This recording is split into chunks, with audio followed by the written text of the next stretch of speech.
And joining me now, Governor Mitch Daniels, Republican of Indiana. Governor, welcome back to Meet the Press. Thanks, Savannah. Sir, before we turn to politics and the state of the economy, I just want to offer our condolences. We know it's been a really difficult week for the people of Indiana.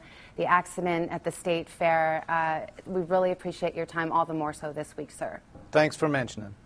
Let's talk about politics, and I'm going to put on the screen the Republican candidates for president as it stands right now. You've got Romney, Perry, Gingrich, Paul, Kaine, Santorum, Bachmann, and Huntsman. My question to you, sir, is there a president on that screen? I think there could be several of them. These are good people with a lot of character, and a lot of them, I think, have the right skill set to be president. Would you campaign for all of them? I'd campaign for whichever one emerges from our process. You know, there's a sense, though, Governor, that some Republicans aren't quite satisfied with the field we just showed. There continues to be speculation about someone else in the race, maybe New Jersey Governor Chris Christie, Congressman Paul Ryan, Rudy Giuliani has talked about it. Sarah Palin is hanging out there. Does all of this translate to a sense among some in the Republican Party that they look at the Republican field and they ask themselves, really, is this the best we can do? Well, there's nothing wrong with searching for the best we can do. I think that's what all Americans are hoping for. And my own view has been, although I like all those folks, there's something to like about each one of them, that this is a more the merrier situation. That's why we have an extended nomination process. And, you know, I look forward to how these candidates develop their messages. But, Governor, wait a minute. If you really felt strongly that in the current slate of candidates there was somebody who could take on President Obama and win, why would you be saying the more the merrier, come one, come all, let's get more candidates in? Because back to your previous question, I would like to see the very, very best. You know, I think we know that these folks have great personal qualities. I'm waiting to hear their message. I personally hope that our party will speak the language of unity. We are all in this mess together. You know, the American people, as your previous interview showed, don't need a lot of instruction from anyone about how failed these policies have been, how deep the problems we're facing are. And I think that the best candidate, the one people are searching for, will be one who speaks specifically and candidly about what we ought to do about it. We don't need to bash the president. The failure of what he's done, the misdirection of this country is pretty obvious to us all. So let's talk about the important question. What do we do now? And I think maybe one of the existing fields is going to emerge as the person who speaks most affirmatively and appealingly in that way. Well, I know you're close to Congressman Paul Ryan, who is said to be once again weighing a bid for president. Are you encouraging him to run? Have you spoken to him lately? Do you think he may run? I've not spoken to him lately, and I've not encouraged him. When asked about him as a candidate, I said if Paul Ryan ran, I thought he would really enrich this debate in many of the ways I just talked about. He understands that an affirmative pro-growth, pro-jobs message that says everything else must take second place to that is the one hope for low-income people in this country. It's the one way we restore a stable and hopeful middle class. And he would be a very effective and clear spokesman with a heart for people that I think our party must display. But are you sending him a message this morning? I mean, do you think he makes up for lack of a better word, a deficit in the current field? It is not for me to say. He's got a young family, and he's fairly young in his career. And that's a highly personal decision that I wouldn't attempt to intrude on. But I'm just telling you that I think that now or in the future, this is an American who has a lot to offer and to whom I hope people will listen, whether he's a candidate or not. Well, let's talk about the rhetoric among the candidates who are in the field. And here you are talking to conservative activists back in February about your concerns about rhetoric in our politics in general. I urge a similar thoughtfulness about the rhetoric we deploy in the great debate ahead. I suspect everyone here regrets and laments the sad, crude coarsening of our popular culture.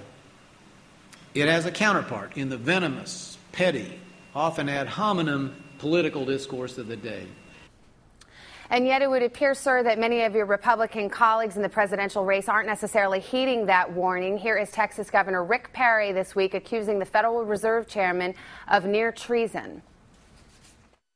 If this guy prints more money between now and the election, I don't know what y'all would do to them in Iowa, but we would treat them pretty ugly down in Texas. I mean, printing more money to play politics at this particular time in American history is almost treacherous or treasonous, in my opinion. Governor, did Rick Perry cross the line? Made a serious point in an unfortunate way. I think everybody, including I guess the president's, given him a mulligan on the adjective. You know, the point he's making about flooding the world with printed money, borrowing unlimited quantities, using it for trickle-down government, which is the policy of this administration, is a bad one. But sure he shouldn't have said it, and I still believe very much. You know, I went on in that talk that you just played a sliver of to say we can't beat the other side. There's nobody more effective than the president and his allies at vilifying people, challenging their character. Are you sure about that? I mean, Rick Perry just accused the Fed chairman of near treason. And I join those who agree that that was the wrong thing to say. But I just told our folks, as a matter of effectiveness, you can't outdo them. Besides, here's the more serious point, Savannah. We sure have found in Indiana, if you want to make big change, you need big majorities, you need a big consensus, and you need to try to unify and reach out to people. And you know, that's what I hope that our party would do. If the goal is results and not just scoring points, and not just the emotional satisfaction of zinging somebody, or not even just the very partial victory of winning an election. If we're going to save this country, if we're going to redeem the American dream, then we're going to have to gather together, people. Once again, we are in this together. The dangers we face are of equal, I think, threat to every one of us, and I just hope that we will find a vocabulary, first as a party, then as a nation, for saying so. You know, recently at the Republican debate, the candidates were asked whether they would accept a deal in which there were $10 of spending cuts for every $1 of tax hikes, and every single candidate raised their hand saying they would not take such a deal. My question to you is this tenable? I mean, you're a former budget director. You know the deficit problem better than anyone else. I mean, does that convey a sense that Republicans are so intransigent on this issue that this problem they profess to care about, i.e. the deficit, can't be solved? Well, first, there's tons of intransigence on the other side. The Democrats have been utterly, I'd say, not only stubborn, but cynical in their protestations that they won't touch, they won't modernize or rebuild the safety net programs, and everyone knows that has to happen. No, I would say this. I've answered this question before. It seems to me that someone who would be our next president should take one pledge and one only, and that's the one that involves the Bible and the west front of the Capitol building. And at this point, my view is that we should address our economic issues and, for that matter, our debt issues without at least raising tax rates. We're going to have to raise a lot more revenue, and I think that means a new tax system, fewer loopholes, lower rates. But I think that at this stage, if you could get such a deal, you know, the problem with these bargains in the past is the taxes are real and immediate, and somehow the spending cuts never happen. So there's a reason to be very skeptical about them.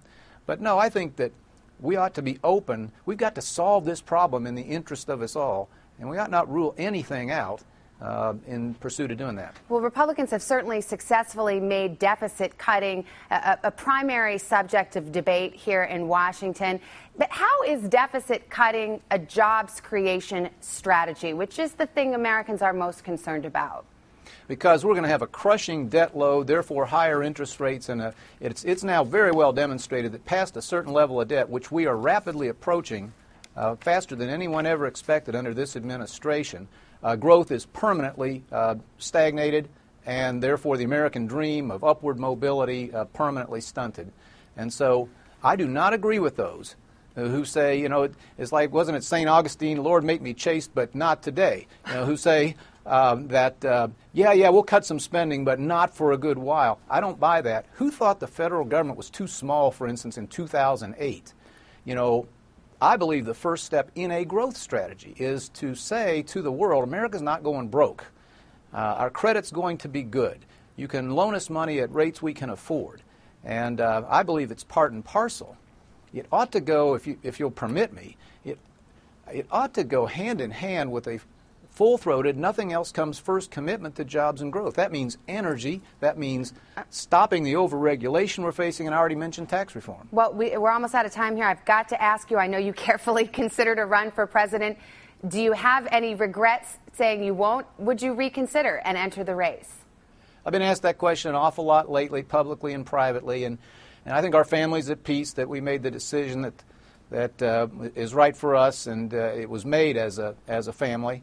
And so I think this race can do fine without me. I do hope to be constructive in some way or another, and I'll look for some supporting role. Would you consider vice president as a supporting role?